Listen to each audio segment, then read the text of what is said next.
겉으로 봤을 때는 별거 아닌 문항처럼 보이는 문제인데 오답률이 생각보다 높습니다. 내신 기출 문제인데요. 많이 당황할 수 있을 것 같아요.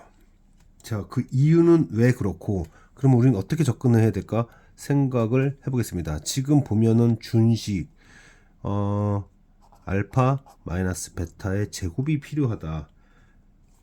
주어진 식 자체도 이렇게 윤환적이죠. 빙글빙글 돕니다.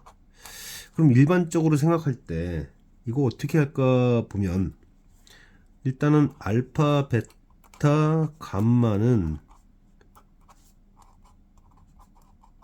얘를 만족하는데 그냥 딱 생각이 들었을 때 알파 마이너스 베타? 그러면은 알파 세제곱은 알파 플러스 1이고 베타 세제곱은 베타 플러스 1인데 잠깐만 하고 빼봤어요.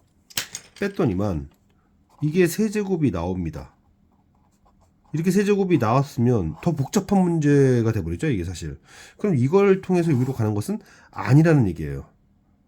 자, 그러면 그 다음 단계로 알파, 베타, 감마가 도대체 뭐를 만족하는가를 한번 관찰해 봅시다. 뭐를 만족하는가를 봤더니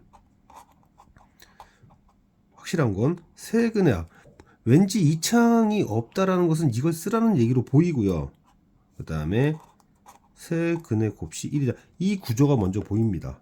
그래서 이걸 쓸 수 있는 방법이 없을까 하면서 다시 얘를 봤는데 잠깐 이거를 만약에 이렇게 생각해 보면 어떨까? 이렇게 생각해 보면 어떨까? 라고 한 다음에 멈춘 거죠.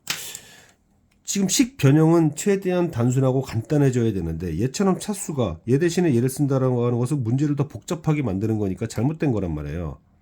간단하게 할 수 있는 방법이 없을까 고민하다 보니 잠깐만 알파 베타가 끼인 것에서 다른 문자 감마로 표현할 수 있을까 봤더니 간단해질지 몰라서 일단 해봤어요. 이렇게 딱 보고 알파 베타 감마분의 1 감마분의 4 잠깐 더 해보자. 여기까지 와서 간단하게 바꿨어야 됩니다. 이렇게 어떻게 바꿨어야 되느냐? 감마 세제곱이 뭐죠? 감마 세제곱은 감마 플러스 1입니다. 그래서 감마 플러스 1 빼기 4 감마 마이너스 3으로 이렇게 바꾸면서 2차식이 1차식으로. 자, 여기서 유념해야 될 부분은 이거예요. 주어진 문제보다도 반드시 변형식은 차수가 낮아져야 됩니다. 예를 들어서 알파 마이너스 베타를 얘로 바꿔버리면 차수가 올라가는 거기 때문에 완전 잘못된 방법이에요. 이렇게 가버리면 100% 이건 틀린 겁니다. 질문보다는 차수가 낮아져야 돼요. 그래서 차수야 낮아져라 차수야 낮아져라 하면서 이런 생각을 할 수 있어야 된다. 여기까지 왔으면 이미 이제 끝난 거죠.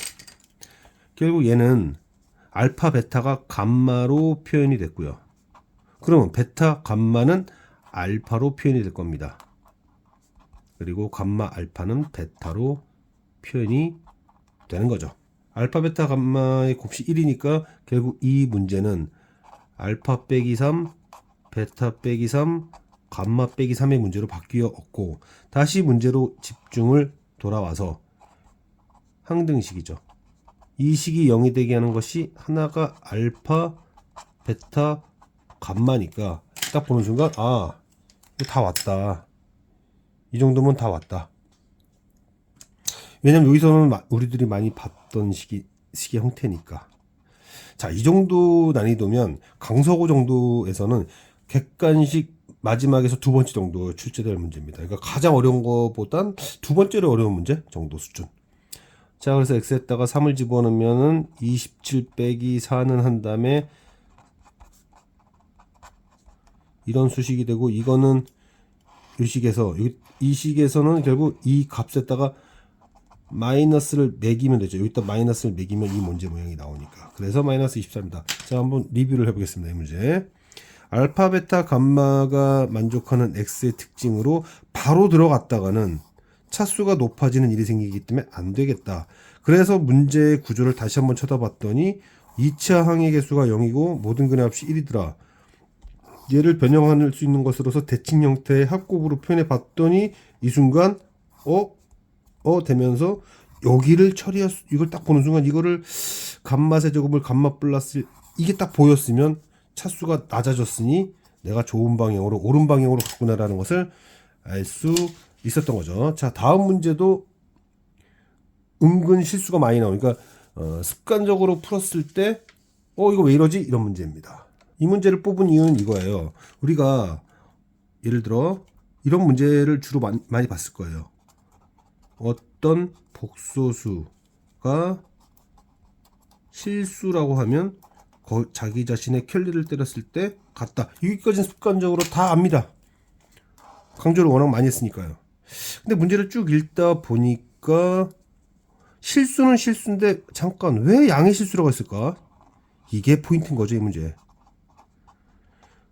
실수 좋은데 그러니까 이게 보이면서도 내가 그동안 공부한 바에 의하면 얘가 실수니까 이 복소수는 이 복소수의 켤레와 같다 이렇게 해서 풀려고 했더니만 안 풀려요.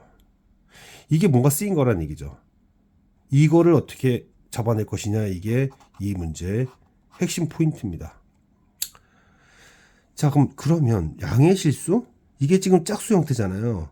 알파 베타 제곱의 제곱이 지금 문제에 나온 알파 제곱의 베타 4승인데 이게 양의 실수랍니다. 제곱했더니 양수가 됐대요. 이 얘기는 알파의 베타 제곱이 실수 이런 얘기인 거죠. 그러니 이걸 역으로 생각해 보면 어떤 복소수가 실수라면 그 복소수가 0이 아닐 경우 제곱했을 때 0보다 크다. 이렇게 주고 나서 요구로 가는 이런 형태로 질문한 겁니다. 이게 이 문제 사고의 포인트였던 거예요. 이렇게 이 과정을 없애고 이렇게 질문한 거죠. 그리고 얘가 실수란 얘기예요. 얘가 실수라는 얘기입니다. 그래서 이제 얘가 실수니까 이 복소수는 그 복소수의 켤레를 때린 것과 같아져야 되고, 그러면 알파 베타 제곱이 알파바의 베타 제곱인데, 이제 다시 돌아와서 두 근의 합이 실수인데 얘가 호수라면 얘도 호수죠. 그런데 합이 실수다. 그 얘기는 알파는 베타의 켤레근이고 베타는 알파의 켤레근이다라는 얘기죠. 그러므로 베타바 대신에 알파를 쓸 수 있습니다. 베타바 대신에 알파를 써서 알파 1승, 알파 2승, 알파 3승. 알파바 대신에 베타를 쓸 수 있죠. 베타 3승. 질문 봅시다. 질문을 봤더니 이거 지금 질문이 뭡니까? 질문은 알파의 3, 베타의 3승이니까 3의 3승, 알파 3승, 베타 3승. 이거는 조건에 의해서 나누면 1이 되죠. 그래서 3의 3승이다. 자, 이 문제의 포인트는 뭐다? 어떤 복소수가 실수다가 아니라 양의 실수라고 나왔으면 이것이 제곱된 결과로서 제곱되기 전 상태가 실수다라는 것을 강조하는 일반적이지 않은 형태의 내신 문제죠.